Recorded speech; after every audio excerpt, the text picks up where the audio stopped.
तो चलिए चर्चा की शुरुआत करते हैं। पंकज गुप्ता हमारे साथ जुड़े हैं, प्रवक्ता हैं आम आदमी पार्टी के। राहुल त्रिवेदी जुड़े हुए हैं, प्रवक्ता हैं बीजेपी पार्टी के।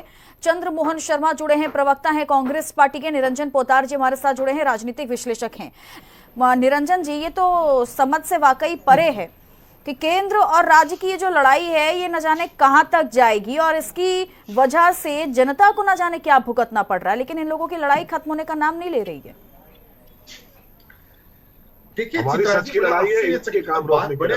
की बात है कि जिस तरीके से दिल्ली के अंदर, पहली बात तो आपको मैं बताऊं, जो हमारे यहाँ जो कह रहे हैं कि फंड की कमी है, हो सकता है फंड की कमी हो, लेकिन फंडे की कमी नहीं है, फंडा आपका क्लियर है।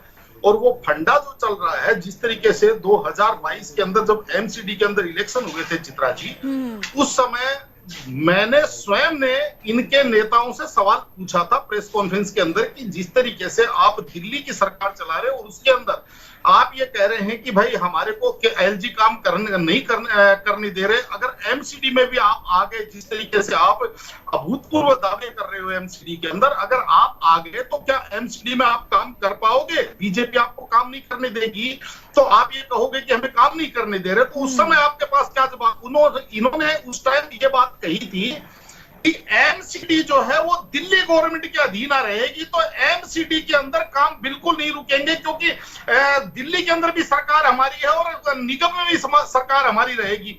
और अब जो फंड और फंडे की बात है चित्रा जी, इसको आप ये चीज समझिए कि आज 2.5 साल के करीब हो गए हैं एमसीडी के गठित होने के बाद में, अभी तक भी स्टैंडिंग कमेटी का कहीं कोई नामो निशान नहीं है। अभी भी वो कोर्ट की जो प्रक्रिया चल रही है उसी के भरोसे पूरी की पूरी दिल्ली बैठे हुए हैं, दिल्ली के नागरिक बैठे हुए हैं, जो दिल्ली जिनकी जिम्मेदारी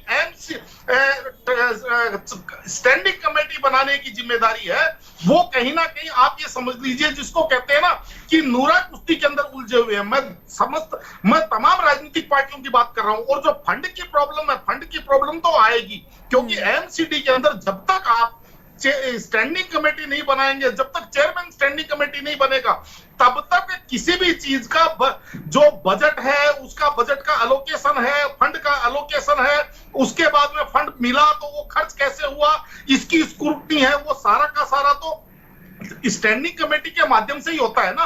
आज जब स्टैंडिंग कमेटी ही नहीं है एमसीडी के अंदर, तो फंड कहां से आएगा? पहली बात। दूसरी बात, देखिए सीधी सी बात तो बताऊं, को बनिए की दुकान तो है नहीं चित्रा जी कि एमसीडी कमिश्नर के पास जाएंगे, जाकर के कहेंगे कि भैया हमारे को 5,000 रुपए दे दीजिए, 5 लाख रुपए दे दीजिए, वो जेब में से निकाल करके आपको पकड़ा देगा। आप जाकर के कहेंगे हमने 5,000 की नालियां बनवा दी, हमने 5,000 का फलाना करवा दिया। ऐसा नहीं है। जो सिस्टम है, सिस्टम को जब तक आप फॉलो नहीं करेंगे, और जब आप जनता से वोट लेने जाते हैं तो आप ये कहते हैं कि दिल्ली का काम हम नहीं रुकने देंगे, दिल्ली के अंदर हम दिल्ली को हम पेरिस बना देंगे, दिल्ली को हम शिकागो बना देंगे। अब जनता ये नहीं सुनेगी। जनता देखिए बहुत समझदार है, और जनता ये नहीं सुनेगी कि भाई एलजी काम नहीं करने दे रहे या आपको फंड नहीं मिल रहा है कि क्या परेशानियां हैं। आप सभी का शुक्रिया मेरे साथ चर्चा में जुड़ने के लिए।